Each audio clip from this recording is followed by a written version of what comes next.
우리가 이사야서를 지금 1년 넘게 봐온 것 같습니다. 이 66장은 이사야서의 마지막 결론입니다. 그리고 그 66장 속에는 하나님께서 이사야서 전체를 통해서 우리에게 전하시고자 하는 그 말씀이 함축되어 있습니다. 어떤 면에서 가장 중요한 장이다라고 해도 과언이 아닌 게 이사야 66장입니다. 이 마지막 결론 속에는 아주 강력한 심판의 메시지가 있고 또 위로의 메시지가 둘 다 들어있습니다. 좀 당황스러운 심판의 메시지가 있죠. 근데 이 이사야 66장, 이 마지막 결론이 어떤 성도에게는 강력한 경고, 어떤 심판, 불편한 메시지로 들릴 수가 있을 것이고, 어떤 성도에게는 위로의 희망, 소망의 메시지로 들리게 됩니다. 그 이유가 뭐냐면 이 66장에는 대비되는 두 부류가 나와요. 두 부류의 성도들이 등장합니다. 흥미로운 게 뭐냐면 이 두 부류가 믿는 자와 이방인을 말하는 게 아니고 다 이스라엘 백성들 말합니다. 이스라엘 백성들 안에서의 두 부류를 말해요.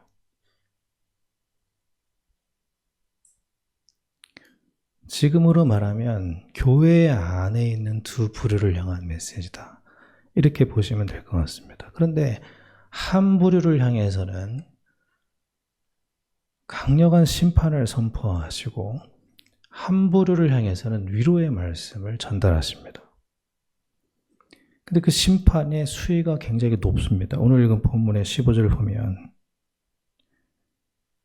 하나님의 노여움을 나타내시고 그 맹렬한 불과 화염으로 책망하실 것이다 라고 말씀하시고 칼로 심판을 내리시겠다. 하나님께 죽임을 당하게 된다. 심판의 수위가 조금 높습니다. 그래서 다른 한 부류는 어머니가 자식을 위로한 같이 위로를 받고 돌보심을 받고 그들에게 평강과 위로와 영광이 있을 것이고 새하늘과 새 땅의 응답이 있을 것이다. 완전 극단적인 대비되는 두 부류가 나오는 거죠. 그리고 이 60장 전체에는 이 두 부류에 대한 아주 구체적인 내용이 나옵니다. 이들이 누구인지요. 60장 대부분의 내용은 이 사람들이 누구인지에 대한 내용이에요. 아주 많은 분량이 되어 있습니다. 그 말씀 우리가 조금 알 필요가 있는 거죠.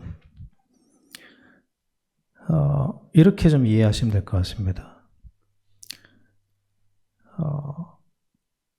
한 해 동안 하나님께서 이사야서를 통해서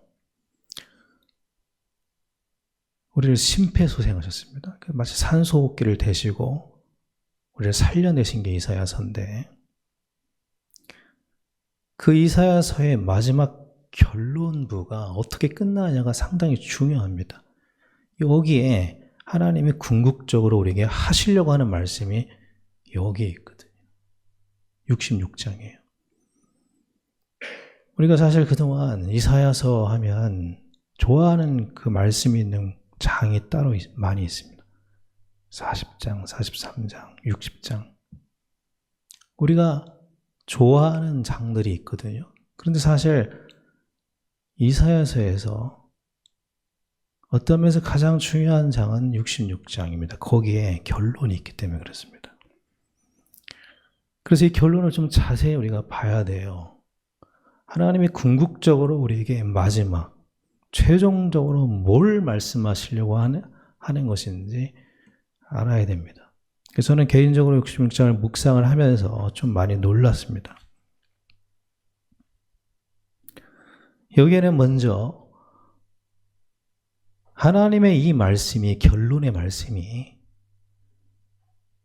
불편하게 들리는 사람들이 누구인가, 그들에 대해서 성경이 여기서 말을 하고 있습니다. 마치 어떤 사람에게 경찰은 굉장히 불편한 존재가 될 수 있고 어떤 사람에게는 안전을 느끼게 하는 사람이 될 수가 있죠. 그것은 경찰의 문제가 아니라 그것을 보는 사람의 상태의 문제잖아요. 오늘 말씀도 똑같습니다. 어떤 사람에게는 심판의 말씀이 있음에도 불구하고 경찰은 심판을 하는 사람 중에 하나잖아요. 범인을 잡는 사람 중에 하나잖아요. 재판을 하진 않지만 그럼에도 불구하고 그가 안전하게 느끼는 것은 그 사람의 상태와 관련 있는 거죠. 그 사람이 강도면 경찰은 불편한 거예요. 그러나 선량한 시민은 경찰이 안전하게 느껴집니다. 그러므로 이 말씀 속에 강력한 심판의 메시지가 있음에도 불구하고 위로와 소망으로 들리는 사람이 있습니다. 그런데 반대로 이 말씀이 불편하게 들리는 사람, 그냥 이 말씀은 외면하고 싶고 그냥 지나쳐버리고 싶은 사람이 있는데 그 사람에 대해서 먼저 기록을 하고 있습니다. 66장 3절부터 보니까 66장 전체를 한번 쭉 살펴봐야 됩니다. 오늘 이 결론의 말씀이 굉장히 불편하게 들리고 경고와 심판으로 들리는 사람의 구체적인 내용이 3절부터 나와 있습니다. 이 사람들은 이런 사람들이라는 겁니다. 소를 잡아 드리는 것, 이건 제사를 말하거든요. 예배를 말합니다. 근데 그 소를 잡아 드리는 것이 살인함과 다름이 없이 하고 어린 양으로 제사 드리는 것은 개의 목을 꺾음과 다름이 없이 하며 드리는 예물은 돼지의 피와 다름이 없이 하고 분향하는 것은 우상을 찬송함과 다름이 없이 행하는 그들. 그러니까 이들이 예배를 안 드리는 자들이 아니라는 거예요. 예배를 드리는 자들이라는 겁니다. 그런데 뭐가 문제라는 겁니까? 살인자와 같이 소를 잡는다. 그것은 무엇을 말하는가 하면 예배를 드리는 자의 상태를 말하는 거잖아요. 예배를 드리는 자의 마음의 문제를 말씀하시는 겁니다. 마태복음 19장 8절에 예수님께서 이렇게 말씀하셨습니다. 이 백성들이 입술로는 나를 공경하는데 마음은 내게서 멀도다. 자꾸 마음의 부분을 얘기하십니다. 근데 그 마음이 어떤 사람들이냐면 이렇게 마지막 부분에 얘기를 합니다. 그들은 자기의 길을 택하며 그들의 마음은 가증한 것을 기뻐한다. 그러니까 그들의 마음이 어떤 상태냐면 자기의 길을 선택한다. 근데 여기서 선택한다라는 이 단어는 단순히 선택을 잘못하는 실수를 말하는 게 아닙니다. 이것은 아주 의지적인 선택을 말해요. 아주 의도적으로 자기 길을 걸어가는 사람들을 말합니다. 그런데 자기 길이라는 건 뭡니까? 하나님의 말씀과 상관없는 길을 말하는 겁니다. 이것을 의도적으로 한다는 겁니다. 의지적으로. 말씀과 상관이 없는 자기의 기준을 가지고 사는 걸 말합니다. 그러니까 우리가 사실은 잘 모를 수 있습니다. 내가 평상시 삶을 살 때는 내 기준으로 사는데 그걸 잘 모를 수 있습니다. 드러내놓고 말씀을 부정하는 게 아니라는 거예요. 이들은 다 예배자들이라는 겁니다. 다 와서 하나님을 섬기고 예배를 한다는 거예요. 그런데 그 마음은 그렇지 않다는 겁니다. 실제 그 마음 깊숙한 곳에는 말씀과 상관없이 사는 자기 길이 있다는 겁니다. 그리고 언제나 자기 기준으로 뭔가를 선택하며 살아간다는 거예요.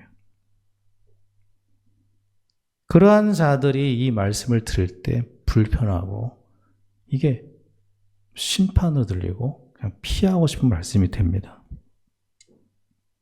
또 이들은 하나님이 기뻐하시지 않는 일을 하면서도 죄책감을 느끼지 않습니다. 4절 보니까 마지막 부분에 보니까 이렇게 기록되어 있습니다. 그들이 듣지 않고 오직 나의 목전에서 악을 행하며 내가 기뻐하지 아니하는 것을 택하였습니다. 하나님이 기뻐하지 않는 것을 택한다는 겁니다.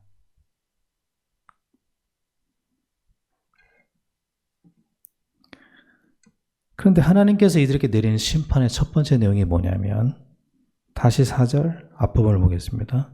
나 또한 유혹을 그들에게 택하여 주며 그들이 무서워하는 것을 그들에게 임하게 하리니. 그러니까 하나님께서 그들에게 주는 첫 번째 심판의 내용은 뭐냐면 그들이 선택한 길을 가도록 내버려 두신다는 겁니다. 로마서 1장 24절에 그러므로 하나님께서 그들을 마음의 정욕대로 더러움에 내버려 두사. 그럼 네가 선택한 길로 한번 가봐 하고 내버려 준다는 겁니다. 네 기준대로 한번 살아봐. 근데 그게 하나님께서는 그게 징벌이라는 거예요. 그런데 그 길에는 자기 기준으로 따르는 길에는 그 뒤에는 두려움이 따라온다는 겁니다.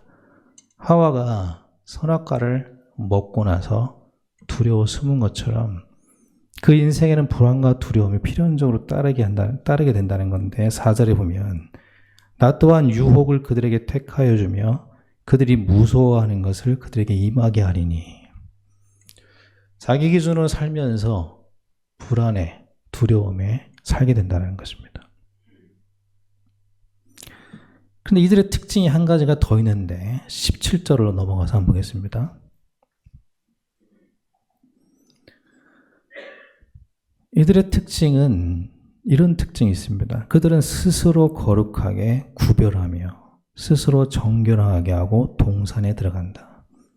그러니까 그들은 하나님이 기뻐하지 않는 악을 행하면서도 뭘 하냐면 우리는 너희들과 다르다라고 구별한다는 겁니다. 죄악을 저지르면서도 하나님이 기뻐하지 않는 일을 행하면서도 우리는 다르다. 스스로를 구별하고 우리는 정결하다.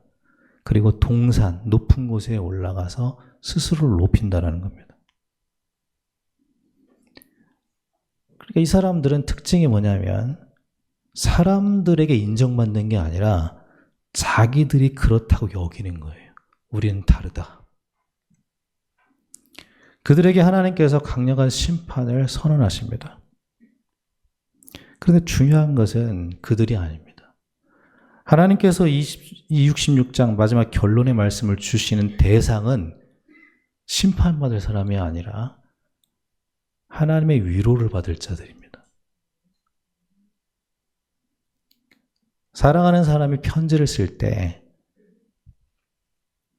그 편지를 받는 사람에게 편지를 쓰는 겁니다. 그 속에 다른 남 얘기가 있다 하더라도요. 진짜 편지를 전하고자 하는 대상은 누굽니까? 사랑하는 사람이에요. 그 안에 여러 가지 얘기가 있어도 진짜 사랑하는 사람에게 말하고자 하는 것은 사랑입니다. 그러니까 이 성경은 심판받을 사람에게 주는 말씀이 아니라 구원받을 사람에게 주신 말씀입니다.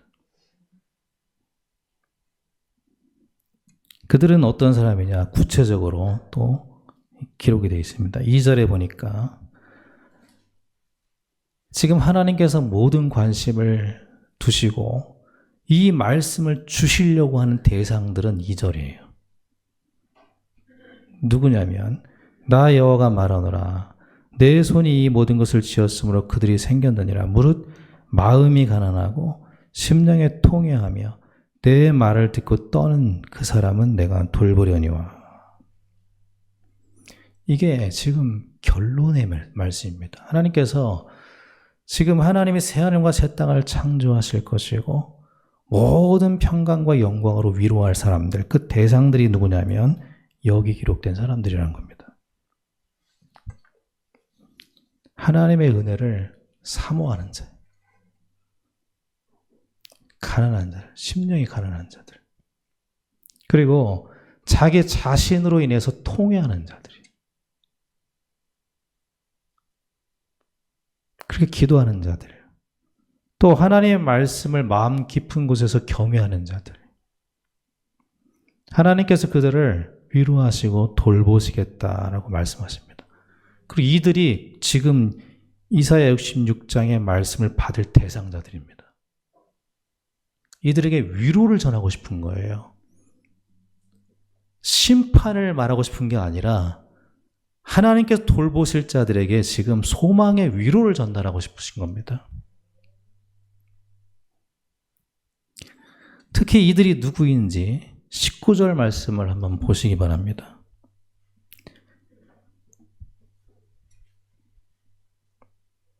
19절에 이렇게 기록되어 있습니다. 내가 그들 가운데서, 여기서 그들은 심판의 대상들이에요. 그들 가운데서 징조를 세워서 그들 가운데서 도피한 자를 이라고 말씀합니다. 그러니까 지금 심판받을 자들, 지금 심판받을 자들에 대한 얘기가 쭉 나오면서 이어지는 겁니다. 심판받을 자들 가운데서 도피한 자들, 그들을 통해서 나의 영광을 문 나라에 전파하겠다. 스스로 자기를 구별하고 교만한 자리에 오르고 하나님 앞에서 기뻐하지 아니하는 악을 행하면서도 우리는 다르다라고 구별하고 있는 자들, 그들 가운데서 도피한 자들,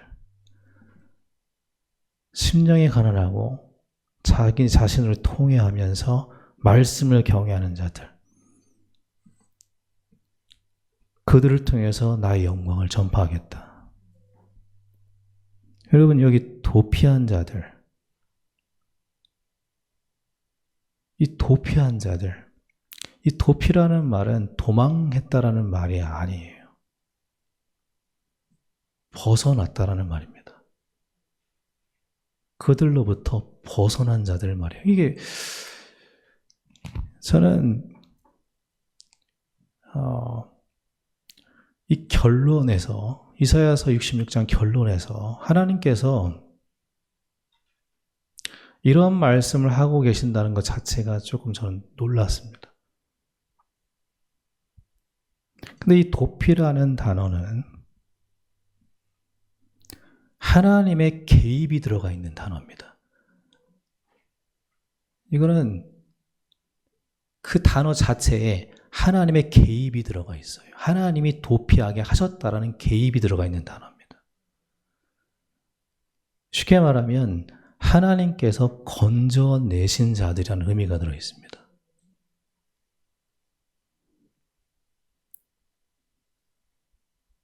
성경에서 이들을 표현하는 단어가 하나 있는데 그게 남은 자예요.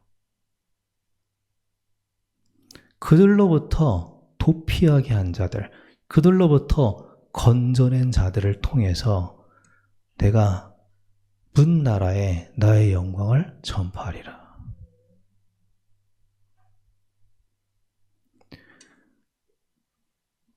저는 이 말씀이 어떤 면에서는 받아들이기 어려운 말씀이에요. 이 당시 이스라엘 백성들도 마찬가지였습니다. 왜냐하면 오랜 시간 아픔 속에서 살아왔거든요. 70년의 포로기를 겪은 사람입니다. 그것도 자기들의 잘못으로요. 자신들의 어리석음으로 70년간 포로 생활했던 자들이에요.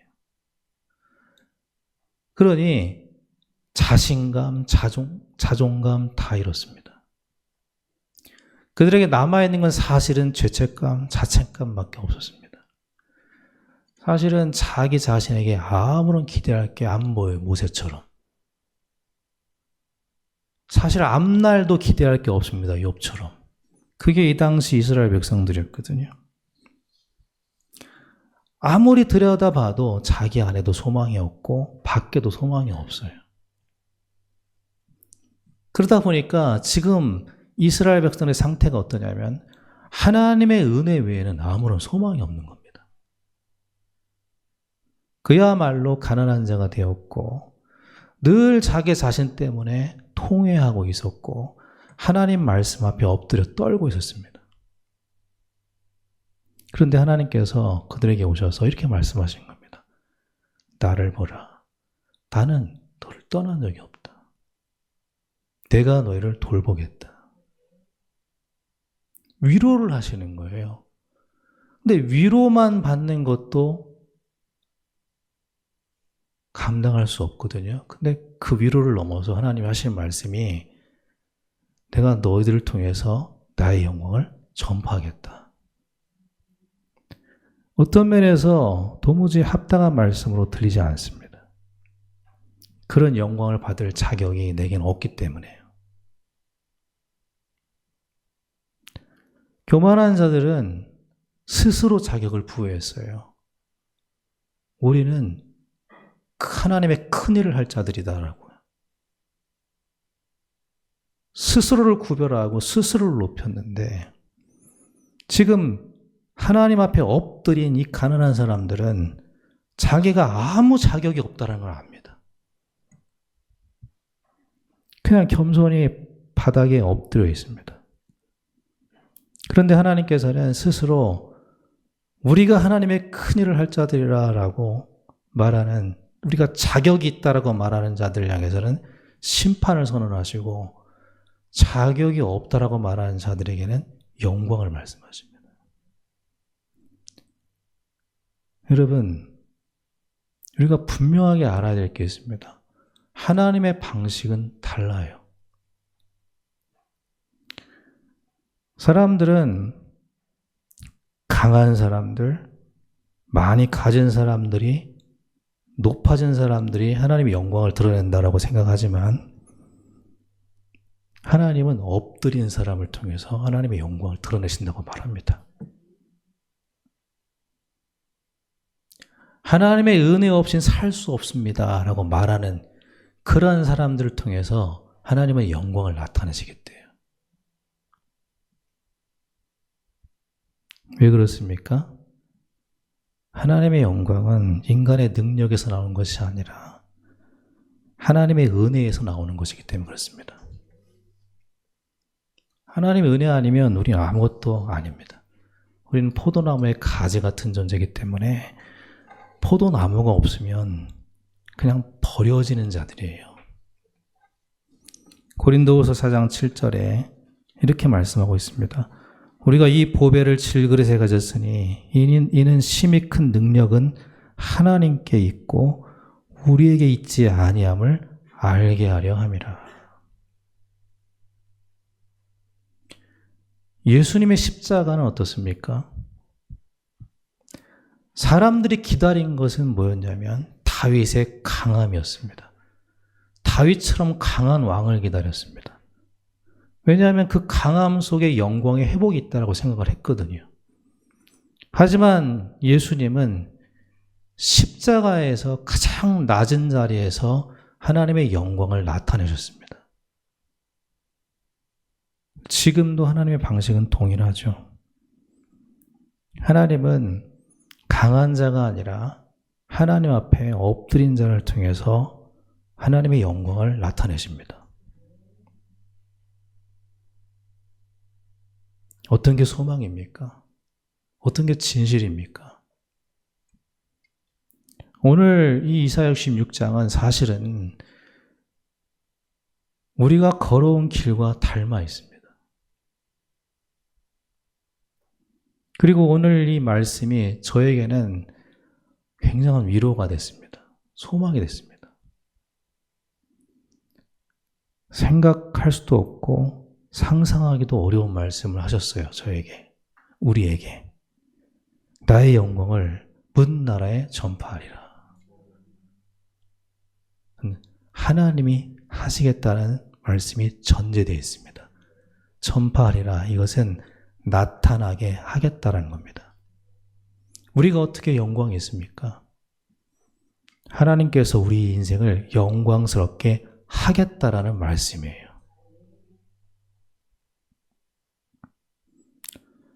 올해 초에 제가 이런 말씀을 드린 적이 있습니다. 저는 원래 꿈이 없는 사람인데 내게 꿈이 있다라고 말씀드린 적이 있습니다. 그리고 그 꿈 내용을 기억하십니까? 제가 이런 꿈을 말씀드렸습니다. 하나님의 영광이 가득한 교회가 저의 꿈입니다.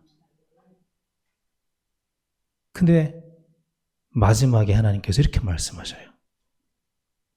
나의 영광을 문나라에 전파하리라. 우리는 어떻게 해야 됩니까? 아멘 하고 화답하시길 바랍니다. 그리고 아멘 주님, 그렇게 되기를 기도합니다. 하나님의 영광을 나타내는 인생이 되도록 은혜 내려주옵소서. 이렇게 변함없이 기도하는 우리 성도님들 되시길 바랍니다. 아멘, 그렇게 하시옵소서. 말씀대로 하시옵소서. 그게 우리의 기도죠. 저는 자격이 없습니다. 그러나 은혜의 하나님, 말씀대로 하시옵소서. 우리 모든 성도님들의 삶에 하나님의 영광이 가득하여서 그 영광이 가정에 전달되길 바랍니다. 여러분, 우리가 우리의 눈을 볼 때 아무 희망이 없겠죠. 그러나 하나님은 말씀하시면 나를 보라. 내가 새 하늘과 새 땅을 창조하겠다. 나를 보라. 아멘, 그렇게 하시옵소서. 그렇게 기도하시길 바랍니다. 하나님의 은혜가 가득하고 하나님의 영광이 충만해서 그 영광이 우리 삶의 가정과 우리가 걸어가는 모든 길 위에 세상에 나타나고 전파되는 우리 모든 성도님들의 남은 인생 되기를 예수님의 이름으로 축원합니다.